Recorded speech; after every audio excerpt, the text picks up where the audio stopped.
meus amores, minhas amoras, tudo bem? Gente, agora é trabalhar em casa, né? Então, eu continuo trabalhando em casa e agora vocês vão voltar a estudar em casa.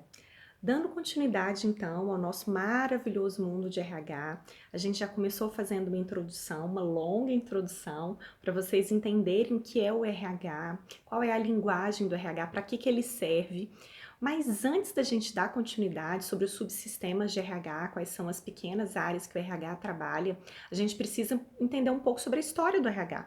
Entender por onde ele passou, como é que ele começou com uma área extremamente burocrática, contábil, para uma área hoje muito estratégica, que quando muito bem implementada, gera grandes resultados para as organizações.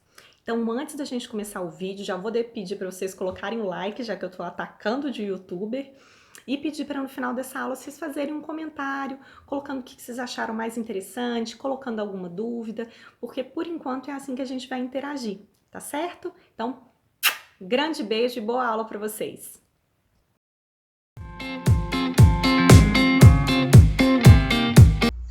Então, turma, na evolução da ciência e da sociedade, os fatos não ocorrem de forma abrupta. Na história do RH também não vai ser diferente. Para compor essa história, aconteceram diversos fatos na teoria e na prática que se relacionaram e foram se aprimorando mutuamente para que a gente tivesse uma história e chegasse aqui até hoje. Então, eu vou iniciar essa aula com vocês, explicando de forma geral essa evolução, para só posteriormente a gente tratar do caso brasileiro, ok? Então, essa história começa em 1890, quando a gente tem o primeiro registro da criação de um departamento pessoal. Ele foi iniciado numa empresa nos Estados Unidos de caixa registradora. O seu exemplo foi seguido por todo mundo até a metade do século XX. Por isso que a gente considera isso como um marco da história do RH. Nesse período, as empresas elas não davam muita atenção para as atividades de RH realmente.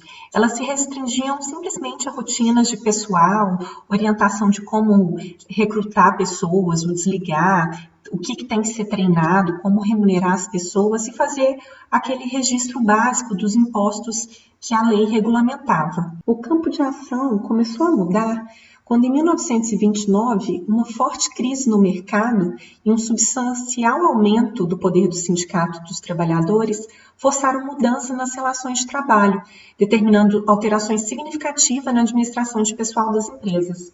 A seção de pessoal, então, deu origem ao que a gente chama de relações industriais, alterando o perfil requerido dos seus gestores. Então, esse setor ganhou ampla competência que pertenciam originalmente ao que a gente chamava dos capatazes ou supervisores. Foi atribuído plena responsabilidade para contratar, demitir e fixar salário, além de lidar com as reclamações sindicais e determinar quem deveria ser promovido ou transferido. Essas movimentações resultaram no que foi denominado a Escola de Relações Humanas, como resultado do trabalho do psicólogo australiano Elton Mayo. Vocês lembram de TGO1? Essa abordagem humanística por essa escola nasceu em oposição àquela teoria clássica de Taylor, Fayol. E Mayo, ele começou a propor estudos para a eliminação dos aspectos técnicos formais que a gente tinha e a maior valorização do elemento humano, que a gente chamou de aspectos psicológicos e sociológicos. Então, como precursor dessa escola de recursos humanos, o Elton Mayo ganhou grande destaque com a pesquisa que chamava Experimento de Hawthorne, em 1924. Vocês estão lembrados disso? Essa pesquisa foi feita por ele e por sua equipe, começou a trazer à tona que os fatores mentais e os de relacionamento interpessoal, eles influenciam na produtividade. E apesar da pesquisa ter sofrido várias críticas, por falhas de metodologia e tudo mais, ela foi reconhecida como um ponto de partida para a psicologia industrial e social. E essa psicologia começou a ganhar espaço também nas práticas das empresas. Então, aí, dando continuidade a essa escola de relações humanas, a gente vai ter o Chester Barnard, que vai contar sobre a teoria da cooperação. Em 1938, ele focalizou o papel do gestor na função da gestão de pessoas. Ele vai começar a falar nesta pesquisa que a ideia do sistema cooperativo ela é importante para que a administração de gestão de pessoas aconteça. Ele conta que a alta administração ela precisa convencer os empregados para que esses empregados comecem a buscar o alcance dos objetivos comuns da organização. E que para que isso acontecesse, era preciso reduzir o número de conflitos internos e dar mais direção às atividades organizacionais. Ou seja, essa nova teoria, ela vai trazer centralidade para o papel do gestor de pessoas ou do gestor de linha, né, na atenção com as pessoas, com o foco de influenciar essas pessoas. Na sequência, a gente tem, em 1948, a contribuição de Maslow com a teoria da hierarquia das necessidades. Segundo Maslow, as necessidades humanas estão organizadas e dispostas em níveis hierárquicos, conforme a sua importância e grau de influência na motivação das pessoas dentro da organização. Na base da pirâmide, a gente tinha as necessidades mais básicas, que a gente chamava de necessidades primárias, que eram elas a fisiológica e a de segurança. Nos próximos níveis da pirâmide estão as necessidades secundárias, que são as necessidades sociais, de estima, e logo no topo da pirâmide, a necessidade de autorrealização. Vocês estão lembrados disso? Com essas contribuições de Maslow, a gente passa da teoria que até então era chamada de humanística para a teoria denominada comportamental. Dentre os principais nomes que representam essa nova escola, a gente vai ter o Ellsberg, Douglas MacGregor e Edward Lawler. Passando então agora para essa abordagem comportamental, a gente vai ter o criador da teoria dos dois fatores em 1958, que foi o psicólogo americano Frederick Ellsberg.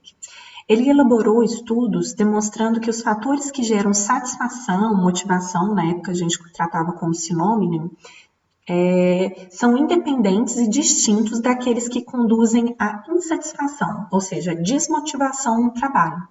Então, ele concluiu que o oposto de satisfação no trabalho não é insatisfação, mas nenhuma satisfação no trabalho. De acordo com essa teoria, os fatores motivacionais, também denominados de fatores intrínsecos, referem-se ao conteúdo do cargo e são eles que promovem a satisfação e motivação. Vão estar nesse grupo as atividades que possuem liberdade para a criação, que promovem responsabilidade pelo trabalho ou que geram algum crescimento individual. Já os outros fatores, denominados fatores higiênicos, extrínsecos ao ambiente do trabalho, eles estão relacionados às condições físicas do ambiente do trabalho, como salário, benefício, segurança. Esses fatores apenas vão evitar que as pessoas fiquem insatisfeitas ou desmotivadas, mas a presença desses fatores não é um elemento motivador. Outra contribuição que a gente vai ter nos estudos de recursos humanos vem na década de 60, pelo americano MacGregor. Ele que criou aquela teoria X e Y. Tudo isso que eu estou passando aqui para vocês já viram em TGO1, muito provavelmente. O MacGregor, quando ele tratou da teoria X e Y, ele conceituou que ele era um economista e ele conceituou que esses dois princípios é a forma como o gestor vai enxergar a natureza humana. Então, o que ele chamou de gestor X, o gestor da teoria X, ele apresenta uma concepção mais taylorista. E o gestor que segue a teoria Y, ele promove uma nova mudança no estilo da gestão. Então, a teoria X vai sustentar a ideia de que as pessoas não possuem motivação própria e que elas são pouco ambiciosas. Por isso que elas precisam ser controladas, coagidas. Já o gestor da teoria Y, ele nega a proposição da teoria X e acrescenta que o homem ele deve ser estimulado de forma devida para que as suas atividades não precisem ser controladas o tempo inteiro. Então, o autor recomenda que os gestores tratem os seus empregados baseado na teoria Y. Então, vocês vão vendo que ao longo dessa nossa história, as contribuições teóricas que a gente vai estudando, elas vão se aplicando na forma como os gestores vão atuar na prática. Por isso que é tão importante a gente ficar estudando aí a teoria. Mas vamos dar sequência aí essa nossa teoria acadêmica de RH. Então, retomando nossos estudos, a gente tem o professor Edward Lawler, que desenvolveu os estudos de Victor Vroom e em 1968 estabeleceu a teoria que ele vai chamar de teoria da expectação. Vocês também vão encontrar como teoria da expectância. O que esse estudo vai dizer? Esse autor, esse professor, encontrou fortes evidências de que dinheiro e recompensa pode motivar o desempenho, sim, e outros tipos de comportamento também, como o companheirismo e a dedicação à organização. Porém, esses efeitos só vão acontecer se o empregado acreditar que existe uma relação direta entre o desempenho e o aumento da remuneração e recompensa. Ou seja, o esforço que ele vai empregar numa tarefa é influenciado diretamente pelo valor da recompensa ou pela probabilidade que ele percebe de receber essa recompensa pelo esforço realizado. Todas essas teorias da abordagem comportamental conseguiram maior aderência, principalmente na década de 50 e 60. Nesse período, a expressão recursos humanos se tornou mais popular na medida que as ciências comportamentais sugeriram que tratar as pessoas como um recurso, ao invés de fatores de produção, poderia resultar maiores benefícios, tanto para organizações como para os empregados. A partir da década de 60, buscou-se abandonar a postura reativa das décadas anteriores que o RH atuava até então. Então, a gente tinha até então uma postura reativa da administração de pessoal, onde as pessoas, né, a própria administração de pessoal, via essa área como responsável pela resolução de problemas que vinham dos empregados. Nesse sentido, os empregados eram vistos como fonte de incômodo, e a partir da década de 60, passou a adotar uma postura mais proativa, para justificar a existência de pessoal, pelo simples fato de que as organizações são constituídas por pessoas. Essa mudança de perspectiva começou a ser atribuída quando começou a se criticar o modelo taylorista-fordista, promovendo na década de 70 uma mudança nas práticas realizadas pelo RH até então. Essa nova postura promoveu a criação e a inclusão do planejamento de pessoal, na então denominada Administração de Recursos Humanos. O período seguinte, a década de 80, foi marcada pela transição de conceitos e instrumentos no que se refere à gestão de pessoas.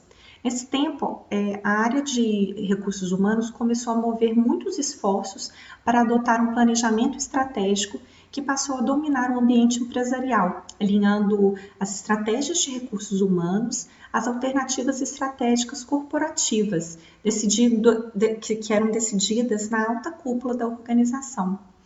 Então, gente, a partir desse resgate histórico, a gente consegue perceber que a modernização dos processos de RH trouxe como contribuição a percepção da gestão de pessoas como meio para a excelência individual, coletiva e a convicção de que os conhecimentos de gestão permitem a otimização das atividades organizacionais. Os estudos em relações humanas, em recursos humanos, também ressaltaram que a organização não está apenas inserida na sociedade, ela é reprodutora das relações existentes e por isso ela deve ser reconhecida. Todo esse processo histórico acadêmico de recursos humanos nega a ideia de democracia e propõe, né, a participação dos empregados como uma ferramenta entre o equilíbrio entre operários e gestores. Por outro lado, essa modernização do RH também promoveu uma crença de livre mercado, uma visão das pessoas como empresárias de si mesmas e a visão maciça de símbolos e palavras-chave relacionadas ao mundo management, como, por exemplo, inovação, sucesso, excelência. Isso a gente já discutiu um pouquinho nas nossas primeiras aulas, né? As pessoas passam a ser a base dessa nova organização. A gente tem a antiga administração de recursos humanos que se dá lugar para uma nova abordagem, que é o que a gente conhece hoje como gestão de pessoas. Nessa nova concepção, as pessoas deixam de ser um simples recurso organizacional e passam a ser abordadas como seres dotados de inteligência, personalidade, conhecimento, habilidade e outras percepções singulares. Então, gente, antes da gente dissertar sobre os próximos passos, né, agora do RH, a gente vai retomar uma construção histórica, dando luz ao nosso caso, o caso do Brasil, onde alguns detalhes merecem destaque. Como que aconteceu no Brasil então, gente? Durante o século XIX, o Brasil possuía uma economia agrária exportadora, como vocês já estudaram na época do vestibular, que era constituída basicamente de latifúndio e trabalho escravo. O período que se sucedeu entre 1888 e 1933 é marcado pelo nascimento e consolidação do capital industrial no Brasil. Nessa época, é difícil pensar em indústria, consequentemente em administração, em relações trabalhistas no Brasil. Na década de 20, pouca coisa vai ter mudado, uma vez que ainda a gente tem um complexo cafeeiro como base da economia apesar de que a industrialização continua se fortalecendo, com o setor de bens de consumo não duráveis, tendo como consequência o aumento do número de trabalhadores, assim como a urbanização. Do outro lado do governo, começa a notar uma certa atenção à situação do operariado. Verifica-se claramente o início da intervenção estatal nas relações de trabalho e o enfraquecimento do liberalismo econômico clássico. Está sendo uma aula bem de história, né, gente? Vocês estão lembrando a época do vestibular. Nesse período que a gente está falando, na década de 20, a função de administração de pessoal se resumia ao que eles chamavam de mesa de colocação. Nela, quando tinha alguma vaga, o empregador concedia trabalho a quem se candidatasse. A demissão era voluntária e determinava simplesmente o fechamento da conta desse empregado. Em algumas empresas, havia a ficha de por nome, nas quais se registrava o pagamento do salário, tendo a administração de pessoal um caráter meramente contábil. Por isso, a gente vai falar da nossa primeira fase da administração, que é nomeada de fase contábil. Essa fase da história caracteriza pela preocupação dos gestores com os custos do empregado para a organização. Depois a gente tem uma fase no Brasil que é chamada da fase legal. Essa etapa da evolução das relações trabalhistas é marcada pelo aparecimento do chefe de pessoal. Ele é um profissional responsável pelo controle das recém-criadas leis trabalhistas por meio da consolidação das leis trabalhistas, a CLT, em 1943, e pela demonstração do antagonismo entre patrões e empregados. Então, a gente vai ter nessa fase uma relação legal entre o empregado e o empregador, e o papel do RH é simplesmente responder e atender toda a legislação trabalhista recém-criada. Depois a gente vai ter, já na década de 50, a fase tecnicista, que é quando se iniciou a industrialização no país, balizada sempre pelo modelo americano de gestão de pessoas. Isso vocês vão ver também no texto que eu pedi para vocês fazerem uma resenha. Nela, esse RH ele ganha um status de gerência, sim, passando para questões de cargos e salários, higiene e segurança do trabalho. Então, vocês vão vendo que, com o passar do tempo, o RH vai ganhando cada vez mais atribuições. Dando sequência nesses marcos históricos, né, da relação entre capital e trabalho, a gente tem a nova fase chamada de administrativa. Nesse momento, tem uma transferência de responsabilidade do gerente de relações industriais, que passou a ser denominado de gerente de recursos humanos. A ideia dessa nova nomenclatura é atribuir ao gestor as responsabilidades de ordem mais humanísticas, voltadas para os empregados e para suas relações. Por fim, os livros de RH vão indicar que hoje nós passamos pela fase estratégica, sendo ela demarcada, né, pelos programas de planejamento estratégico atrelado ao planejamento estratégico das organizações. Foi assim que a posição gerencial dos recursos humanos, que atuava no nível tático, passou a ser reconhecida como diretoria num nível mais estratégico pelas empresas. Esse novo contexto nacional, então, ele é marcado pelo aumento da competitividade e das necessidades de qualificação dos trabalhadores. Em consequência do aumento do número das empresas, das fusões que aconteceram nesse período, 4 grandes mudanças ocorreram no que se refere a recursos humanos. A primeira delas diz respeito ao alinhamento do RH com os objetivos empresariais. Depois a gente tem a adoção intensa de novos modelos e práticas, sendo a área de recursos humanos uma porta fácil de acesso para os modismos gerenciais advindos do exterior. A terceira fase vai ser a mudança no que diz respeito ao papel de assessoria de RH, dando maior autonomia ao gestor de linha. E, por último, uma grande relevância nos projetos de intervenção cultural que buscam promover comportamentos e valores sintonizados com o contexto do negócio. Fazendo um breve resuminho para vocês da história de RH no Brasil, a gente vai ter então, né, o departamento pessoal nessa transição da área contábil para a área legal, que está relacionado a rotinas trabalhistas. A gente vai ter depois as relações industriais, que é quando eu saio da área legal para a área tecnicista. Então, tem muitas relações com o sindicato, por isso relações industriais. A gente passa para o nome de administração de recursos humanos, quando a gente está mais relacionado aos subsistemas de RH, recrutamento e seleção e tudo mais, que é quando eu passo da fase tecnicista para a área administrativa, para a fase administrativa, e por fim, né, na fase estratégica, eu saio da administração de recursos humanos para a gestão de pessoas, que é quando eu estou mais preocupado com a questão de excelência, liderança e a própria estratégia organizacional. De forma resumida, o que a gente pode ver é que a história de RH no Brasil, tanto na teoria como na prática, ela apresenta uma evolução tardia, se comparada aos países desenvolvidos, né, gente? Esses processos, né, principalmente, aconteceram porque a nossa industrialização ela foi tardia também.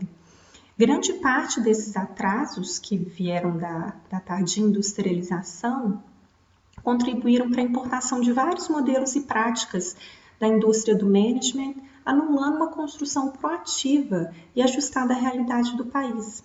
Então, até hoje, a gente vê muitas vezes a gente tentando absorver modelos estrangeiros para as nossas práticas, sendo que as nossas relações sociais aqui no Brasil são completamente diferentes da do exterior. E por isso que muitas vezes as nossas práticas, a nossa busca por modelos exteriores não dão certo aqui no Brasil. Apesar dessa dificuldade, né, do Brasil com a industrialização tardia e com essa importação de modelos no exterior, tanto o Brasil como o mundo têm evoluído nas questões relacionadas à gestão de pessoas para se adaptar às novas necessidades. Já não é novidade para ninguém que as organizações são feitas por pessoas e que nós precisamos das melhores pessoas para conseguir os melhores resultados. Então, gente, vamos caminhar agora para o finzinho da nossa longa introdução, muita coisa para falar com relação à gestão de pessoas. Então, só para finalizar, nós vamos ter mais uma aula sobre crítica à gestão de pessoas. E aí a gente finaliza e começamos, né? Podemos começar sobre os processos, os subprocessos de RH, iniciando pelo desenho, análise e descrição de cargos, depois passando por recrutamento e seleção, treinamento e desenvolvimento, avaliação de desempenho, para vocês se apaixonarem aí pela minha área maravilhosa, esse delicioso mundo de RH. Ufa, foi difícil. Gravar esse vídeo não foi fácil, gente. Muito mais fácil ver a carinha de vocês quando a gente vai discutindo as coisas e aprendendo juntos. É uma aula mais cansativa, aula de história, são muitos acontecimentos, né, ao longo de todos esses anos. Espero que vocês tenham conseguido aprender alguma coisinha. Se não conseguiu, volta no vídeo, assiste de novo, faça suas anotações. tá certo? Porque é baseado nessa história que a gente vai entender muitos outros comportamentos de RH, tá bom? Beijo no coração de vocês, muito obrigada. Não esqueçam de fazer comentários no vídeo, que vai valer presença e pontinhos, ok? Beijo, beijo, beijo.